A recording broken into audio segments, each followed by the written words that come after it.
परिचय। छात्रों, इस अध्याय के पहले भाग में हमने समावयवता और रासायनिक अभिक्रियाओं की क्रियाविधि की मूलभूत संकल्पनाओं के बारे में पढ़ा था। आज हम कार्बनिक यौगिकों के शोधन की विधियों के बारे में पढ़ेंगे। शोधन की कुछ विधियां ऊर्ध्वपातन, वर्णलेखन, आसवन आदि हैं। सर, ये ऊर्ध्वपातन क्या है? कुछ ठोस पदार्थ गर्म करने पर बिना द्रव अवस्था में परिवर्तित हुए सीधे ही गैसीय अवस्था में परिवर्तित हो जाते हैं। चलो, अब कोई मुझे बताएगा कि ये वर्णलेखन क्या है? सर, वर्णलेखन किसी कार्बनिक मिश्रण में से अशुद्धियों को अलग करने और उसके विश्लेषण की एक विधि है। बहुत अच्छे आर्यन। अब हम शोधन की विधियों का अध्ययन विस्तार से करेंगे। इस अध्याय में आप कार्बनिक यौगिकों के शोधन और उनके मात्रात्मक और गुणात्मक विश्लेषण का अध्ययन करेंगे। उद्देश्य। इस पाठ के अंत में आप निम्न करने में सक्षम हो जाएंगे: कार्बनिक यौगिकों के शोधन की विधियों का वर्णन करना, कार्बनिक यौगिकों के गुणात्मक विश्लेषण को समझना, मात्रात्मक विश्लेषण का वर्णन करना। कार्बनिक यौगिकों के शोधन की विधियां। कार्बनिक यौगिकों के शोधन की विभिन्न विधियां निम्नलिखित हैं: ऊर्ध्वपातन यानी सब्लिमेशन, क्रिस्टलन यानी क्रिस्टलाइजेशन, आसवन यानी डिस्टिलेशन, विभेदी निष्कर्षण यानी डिफरेंशियल एक्सट्रैक्शन और वर्णलेखन यानी क्रोमैटोग्राफी। अब हम एक एक कर सभी के बारे में विस्तार से जानेंगे। ऊर्ध्वपातन। कुछ ठोस पदार्थ गर्म करने पर बिना द्रव अवस्था में परिवर्तित हुए सीधे ही गैसीय अवस्था में परिवर्तित हो जाते हैं। इसे ऊर्ध्वपातन कहते हैं। इसका उपयोग ऊर्ध्वपातनीय कार्बनिक यौगिकों को दूसरे अशुद्ध यौगिकों जो ऊर्ध्वपातनीय नहीं हैं, उनसे पृथक करने के लिए किया जाता है। अशुद्ध कार्बनिक यौगिकों को छिद्रित एस्बेस्टास की चादर से ढकी हुई एक प्याली में रखकर गर्म किया जाता है, जिसके ऊपर एक उल्टी फनल यानी कीप रखी जाती है। कीप के स्तंभ में कपास भरा जाता है। गर्म करने पर ठोस यौगिक का वो हिस्सा जो ऊर्ध्वपातित हो जाता है, एस्बेस्टस की चादर के छिद्र से गुजरकर कीप की ठंडी दीवार में संघनित हो जाता है। अशुद्धियां जो ऊर्ध्वपातित नहीं होती हैं, प्याली में ही रह जाती हैं। क्रिस्टलन। ठोस कार्बनिक यौगिकों के शोधन का यह सबसे सामान्य तरीका है। ये विधि जिस उपयुक्त विलायक में ये कार्बनिक यौगिक मिलाए जाते हैं, उसमें इनकी विलेयताओं में निहित अंतर पर आधारित होती है। अशुद्ध पदार्थ पाउडर के रूप में होते हैं। इन्हें किसी विलायक के साथ एक फ्लास्क में गर्म किया जाता है। विलायक की मात्रा केवल गर्म करने पर पदार्थ के घुलने के लिए पर्याप्त होनी चाहिए। अब ये गर्म संतृप्त विलयन गर्म पानी की कीप से छान लिया जाता है। बाहरी कीप में परिचालित किए जाने वाला गर्म पानी विलयन को गर्म रखता है और कीप ही के अंदर क्रिस्टलीकरण नहीं हो पाता। यह गर्म निस्यंद बीकर में ठंडा किया जाता है। बड़े बड़े क्रिस्टल्स प्राप्त होते हैं और इन क्रिस्टलों को निस्यंद में से निस्यंदन के माध्यम से पृथक कर लिया जाता है। आसवन। आसवन द्रवों के शोधन की एक विधि है, जिसके द्वारा द्रव मिश्रण में से उनके विभिन्न घटकों से अलग अलग किया जाता है।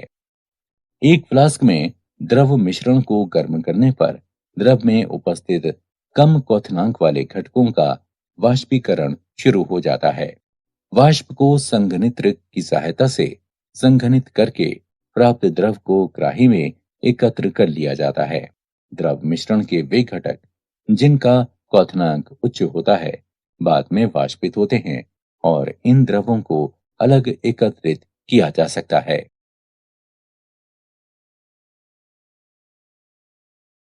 प्रभाजी आसवन। जब दो द्रवों के क्वथनांक एक दूसरे के काफी करीब होते हैं, तब साधारण आसवन काम नहीं करता है। इस दशा में एक प्रभाजी कॉलम का उपयोग किया जाता है, जो एक लंबी नली के रूप में होता है और इसमें ऊपर जाती हुई वाष्प और नीचे आते हुए द्रव के मार्ग में अवरोध प्रदान किया जाता है। ए और बी द्रवों के मिश्रण को एक फ्लास्क में लिया जाता है, जिनके क्वथनांक क्रमशः 370 केल्विन और 380 केल्विन हैं। फ्लास्क को गर्म करने पर ए की ज्यादा वाष्प प्राप्त होती है और बी की वाष्प कम प्राप्त होती है। प्रभागी कॉलम में जैसे जैसे वाष्प ऊपर उठती जाती है, आंशिक रूप से संघनित द्रव नीचे गिरता है। बी की वाष्प ए की वाष्प की तुलना में जल्दी संघनित होती है और जो वाष्प ऊपर जाती है उसमें ए की मात्रा ज्यादा होती है। संघनित द्रव नीचे गिरता है और ऊपर उठती वाष्प से टकराकर पुनः ऊष्मा लेकर वाष्पित होता है, जिसमें बी के अणुओं की खपत होती है।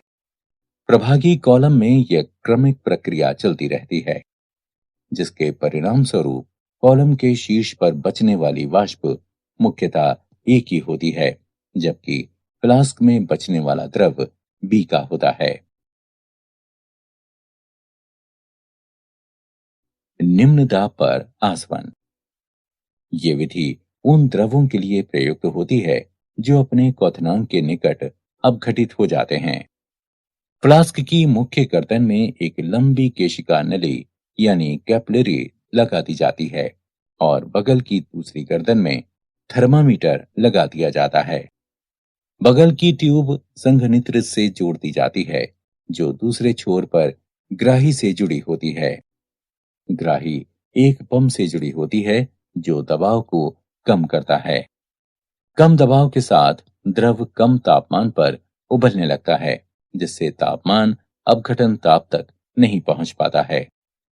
उदाहरण, ग्लिसरॉल अपने क्वथनांक 563 केल्विन पर अपघटन के साथ उबलता है, पर यदि दबाव 12 मिलीमीटर तक कम कर दिया जाए तो ये 453 केल्विन पर बिना अपघटन के उबलने लगता है।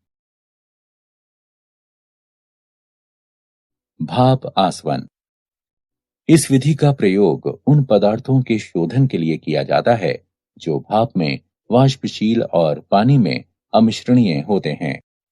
यह विधि इस तथ्य पर आधारित है कि कोई द्रव उस तापमान पर उबलना शुरू करता है जब उसका वाष्प दाब वायुमंडलीय दाब के बराबर हो जाता है और दो अमिश्रणीय द्रवों का वाष्प दाब स्वतंत्र द्रवों के वाष्प दाब के योग के बराबर होता है। अशुद्ध यौगिक में लगातार भाप प्रवाहित की जाती है, जो कि आस्वित करने के लिए आवश्यक है। भाप द्रव को गर्म करती है और जल को भी संघनित करती है। कुछ समय बाद जल और द्रव का मिश्रण उबलना शुरू कर देता है, क्योंकि मिश्रण का वाष्प दाब वायुमंडलीय दाब के बराबर हो जाता है। इस क्षण में तापमान पदार्थ के क्वथनांक या जल के क्वथनांक से कम होता है। द्रवों और पानी के इस मिश्रण को संघनित कर ग्राही में एकत्र कर लिया जाता है, जिसे आसानी से अलग अलग किया जा सकता है। विभेदी निष्कर्षण। जब कार्बनिक यौगिक किसी जलीय विलयन में उपस्थित होता है, तब उस कार्बनिक यौगिक को ऐसे विलायक का उपयोग करके निष्कर्षित किया जाता है जिसमें कार्बनिक यौगिक की विलेयता जल की अपेक्षा अधिक होती है और ये विलायक जल में अमिश्रणीय हो। यदि कार्बनिक यौगिक की उस विलयन में घुलनशीलता कम होती है, तो यौगिक की सूक्ष्म मात्रा का निष्कर्षण करने के लिए विलायक की बड़ी मात्रा की आवश्यकता होती है। ये विधि सतत निष्कर्षण कहलाती है। वर्णलेखन। वर्णलेखन शोधन की एक ऐसी विधि है जिसे किसी मिश्रण के अवयवों को पृथक करने, कार्बनिक पदार्थों की पहचान करने और उनकी शुद्धता की जांच करने के लिए उपयोग में लाया जाता है। वर्णलेखन का वर्गीकरण। अधिशोषण वर्णलेखन, वितरण वर्णलेखन। अधिशोषण वर्णलेखन।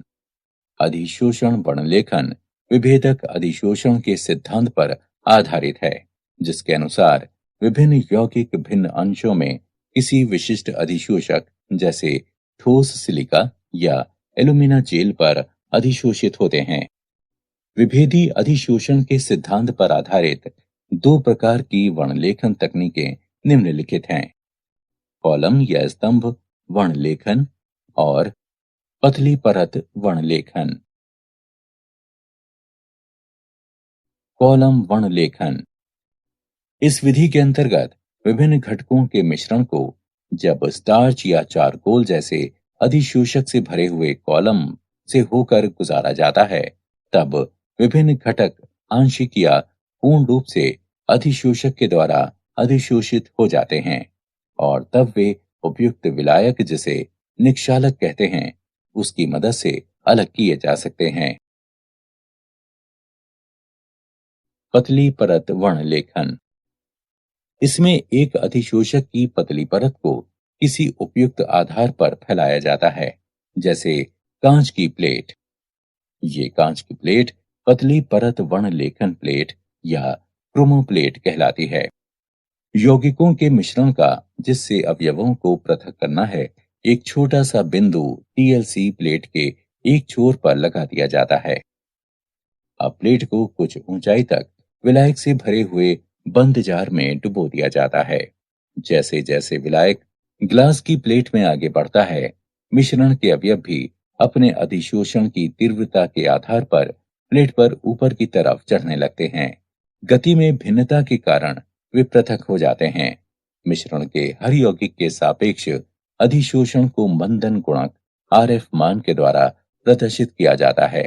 इसे निम्न प्रकार से निकाला जा सकता है: आरएफ बराबर आधार रेखा से यौगिक के बढ़ने की दूरी x बटे आधार रेखा से विलायक की आगे तक की दूरी y। वितरण वर्णलेखन। वितरण वर्णलेखन एक तरह से कागज वर्णलेखन है, जिसमें विशिष्ट प्रकार का कागज, जिसे क्रोमेटोग्राफी कागज कहा जाता है, उपयोग में लाया जाता है। इस कागज के छिद्रों में जल अणु बंध जाते हैं, जो स्थिर प्रावस्था का कार्य करते हैं। क्रोमेटोग्राफी कागज के आधार पर मिश्रण का बिंदु लगाकर जार में लटका दिया जाता है। जार में कुछ ऊंचाई तक उपयुक्त विलायक या विलायकों का मिश्रण भरा होता है, जो गतिशील प्रावस्था का कार्य करता है। विलायक पेपर की पट्टी पर ऊपर की ओर बढ़ता है और बिंदु के ऊपर प्रवाहित होता है। विभिन्न यौगिकों का दो प्रावस्थाओं में वितरण भिन्न भिन्न होने के कारण ये अलग अलग दूरी तक जाते हैं और पृथक हो जाते हैं। इस प्रकार विकसित पट्टी क्रोमेटोग्राम कहलाती है। रंगहीन यौगिकों को पराबैंगनी किरणों के नीचे रखकर या उपयुक्त अभिकर्मक के विलयन को छिड़ककर देखा जा सकता है। कार्बनिक यौगिकों का गुणात्मक विश्लेषण। कार्बन और हाइड्रोजन की पहचान। कार्बनिक यौगिकों को कॉपर 2 ऑक्साइड के साथ तेज गर्म किया जाता है। उत्पन्न हुई गैसों को परख नली के अंदर निर्जल कॉपर सल्फेट में से गुजारा जाता है और फिर चूने के पानी में प्रवाहित कर दिया जाता है। यदि कार्बन उपस्थित होता है तो ये कार्बन डाइऑक्साइड बनाता है, जो चूने के पानी को दूधिया कर देता है। अभिक्रियाएं निम्नलिखित हैं: कार्बनिक यौगिकों में उपस्थित कार्बन कॉपर 2 ऑक्साइड के साथ अभिक्रिया करके कॉपर और कार्बन डाइऑक्साइड बनाता है।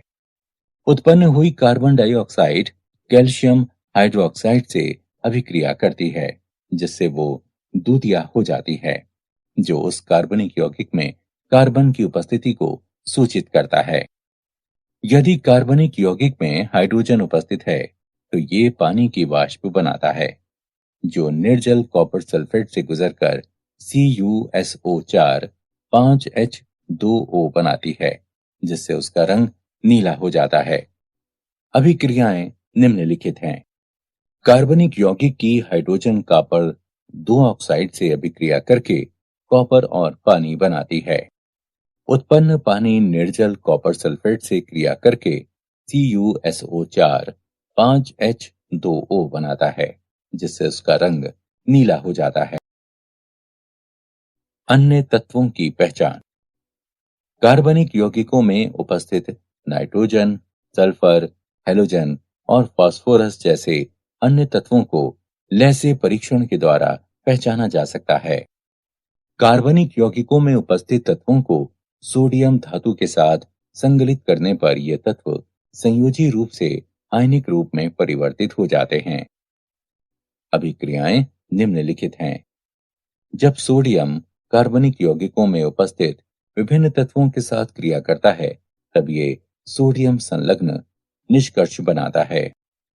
नाइट्रोजन के लिए परीक्षण। सोडियम संलग्न निष्कर्ष को फेरस सल्फेट के साथ मिलाने पर, जो कि सोडियम साइनाइड है, सोडियम पेरोसाइनाइड बनाता है।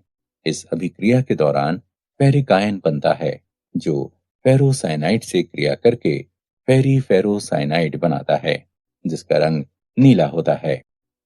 सल्फर के लिए परीक्षण। यदि कार्बनिक यौगिक में सल्फर उपस्थित है, तो इसे सोडियम संलग्न निष्कर्षण, जो कि सोडियम सल्फाइड है, उसको सोडियम नाइट्रोक्लोराइड के साथ अभिकृत करने पर सल्फर की उपस्थिति के कारण जो बैंगनी रंग आता है, उसके द्वारा उसे पहचाना जा सकता है। हैलोजनों के लिए परीक्षण। सोडियम संलग्न निष्कर्षण के एक भाग को NaX नाइट्रिक अम्ल के द्वारा अम्लीकृत करके उसमें सिल्वर नाइट्रेट मिलाया जाता है। यदि सफेद अपक्षेप बनता है, जो कि अमोनियम हाइड्रोक्साइड में विलयित हो जाता है, तब ये क्लोरीन की उपस्थिति को दर्शाता है। यदि पीला अवक्षेप बनाता है, जो कि अमोनियम हाइड्रोक्साइड में अल्प विलय है, तब ये ब्रोमीन की उपस्थिति को दर्शाता है।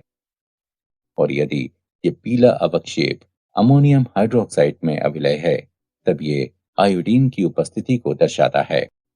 यदि नाइट्रोजन या सल्फर की संभावना होती है, तो परीक्षण के पूर्व सोडियम संलग्न निष्कर्षण को 2 मिनट तक उबाला जाता है, जिससे HCN और H2S के साइनाइड और सल्फाइड विघटित हो जाएं, जो परीक्षण में बाधा उत्पन्न करते हैं। फास्फोरस के लिए परीक्षण। किसी कार्बनिक यौगिक में फास्फोरस की उपस्थिति का पता लगाने के लिए उस कार्बनिक यौगिक को सोडियम पेरोक्साइड के साथ गर्म किया जाता है। बने हुए विलयन को सांद्र नाइट्रिक अम्ल के साथ उबालकर अमोनियम मॉलिब्डेट मिलाया जाता है। पीले रंग का अवक्षेप फास्फोरस की उपस्थिति को प्रदर्शित करता है। मात्रात्मक विश्लेषण। कार्बन और हाइड्रोजन। कार्बनिक यौगिकों के एक नमूने को शुष्क शुद्ध ऑक्सीजन की भाप में कॉपर 2 ऑक्साइड की उपस्थिति में 700 डिग्री सेल्सियस पर गर्म किया जाता है। हाइड्रोजन ऑक्सीकृत होकर पानी बनाती है और कार्बन से कार्बन डाइऑक्साइड बनता है। उत्पन्न जल की मात्रा ज्ञात करने के लिए मिश्रण को निर्जल कैल्शियम क्लोराइड युक्त नली में से प्रवाहित किया जाता है और कार्बन डाइऑक्साइड की मात्रा का निर्धारण करने के लिए इस मिश्रण को पोटेशियम हाइड्रोक्साइड के विलयन में से प्रवाहित किया जाता है। कार्बनिक यौगिक के नमूने में उपस्थित हाइड्रोजन का द्रव्यमान 1/9 कैल्शियम क्लोराइड के द्रव्यमान में वृद्धि और कार्बन का द्रव्यमान 3/11 पोटेशियम हाइड्रोक्साइड के द्रव्यमान में वृद्धि। नाइट्रोजन। नाइट्रोजन के आकलन की 2 विधियां हैं, ड्यूमा विधि और केल्डॉल विधि। ड्यूमा विधि नाइट्रोजन युक्त कार्बनिक यौगिक के ज्ञात द्रव्यमान को कार्बन डाइऑक्साइड के वातावरण में कॉपर ऑक्साइड के साथ गर्म किया जाता है। इस स्थिति में कार्बन और हाइड्रोजन ऑक्सीकृत होकर कार्बन डाइऑक्साइड और जल में परिवर्तित होते हैं और नाइट्रोजन मुक्त होती है। यदि अल्प मात्रा में नाइट्रोजन ऑक्साइड बनती है तो उन्हें गर्म कॉपर के तार पर प्रवाहित करके वापस अपचयित कर लिया जाता है। उत्पन्न गैसों के मिश्रण को भट्टी के द्वारा पोटेशियम हाइड्रोक्साइड विलयन में प्रवाहित किया जाता है। पोटेशियम हाइड्रोक्साइड कार्बन डाइऑक्साइड को अवशोषित कर देता है और नाइट्रोजन को नली के ऊपरी भाग से एकत्रित कर लिया जाता है। कार्बनिक यौगिक में नाइट्रोजन का प्रतिशत, जिसका द्रव्यमान m ग्राम है, 28 गुणे V गुणे 100 बटे 22,400 गुणे m, जहां V एसटीपी पर नाइट्रोजन का आयतन है। कैल्डोल विधि। कैल्डोल विधि में नाइट्रोजन का निर्धारण अमोनिया गैस के द्वारा किया जाता है। कार्बनिक यौगिक को सल्फ्यूरिक अम्ल के साथ गर्म किया जाता है। कार्बनिक यौगिक में उपस्थित नाइट्रोजन अमोनियम सल्फेट में परिवर्तित हो जाती है। अमोनियम सल्फेट को सोडियम हाइड्रोक्साइड के आधिक्य के साथ गर्म करने पर अमोनिया मुक्त होती है। इस उत्पन्न हुई अमोनिया को मानक सल्फ्यूरिक अम्ल के ज्ञात विलयन में अवशोषित कर लिया जाता है। उत्पादित अमोनिया का अनुमान प्रतिक्रिया में इस्तेमाल हुई सल्फ्यूरिक अम्ल की मात्रा से लगाया जा सकता है। अमोनिया के अवशोषण के पश्चात अपशिष्ट सल्फ्यूरिक अम्ल को 4 के मानक विलयन द्वारा अनुमापित कर लिया जाता है। अम्ल की आरंभिक मात्रा और अभिक्रिया के बाद शेष मात्रा के अंतर से अमोनिया के साथ अभिकृत अम्ल की मात्रा ज्ञात होती है।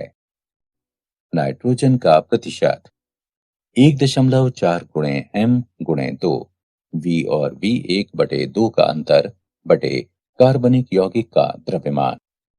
यहाँ V बराबर H2SO4 का आयतन मिलीलीटर में, V1 बराबर NaOH का आयतन मिलीलीटर में, m बराबर H2SO4 की मोलारता।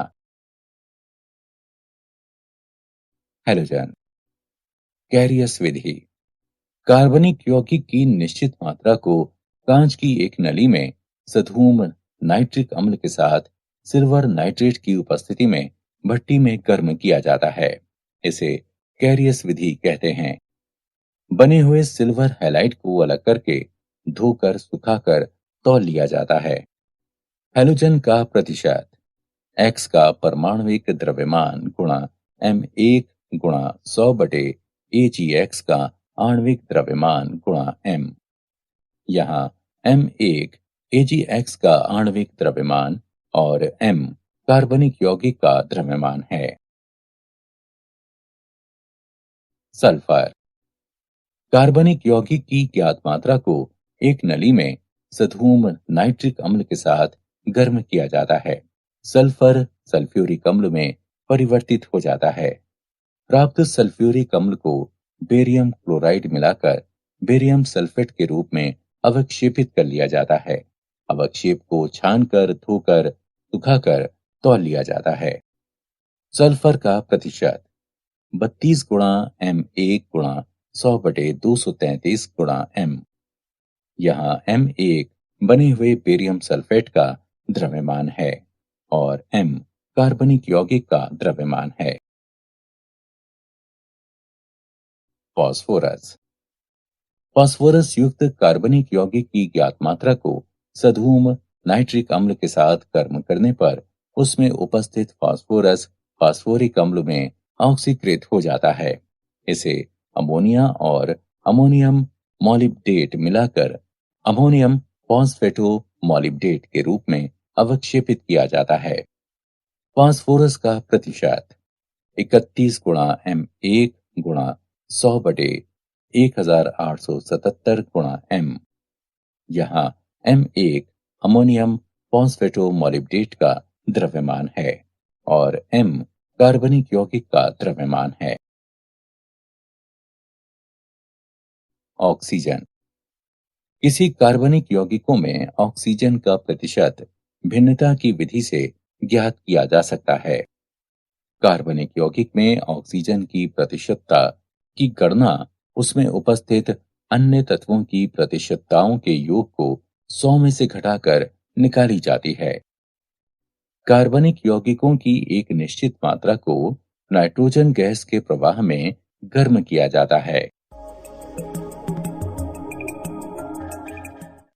उत्पन्न हुई गैसों के मिश्रण को रक्त तप्तकोप पर प्रवाहित करने पर ऑक्सीजन गैस कार्बन मोनोऑक्साइड में परिवर्तित हो जाती है।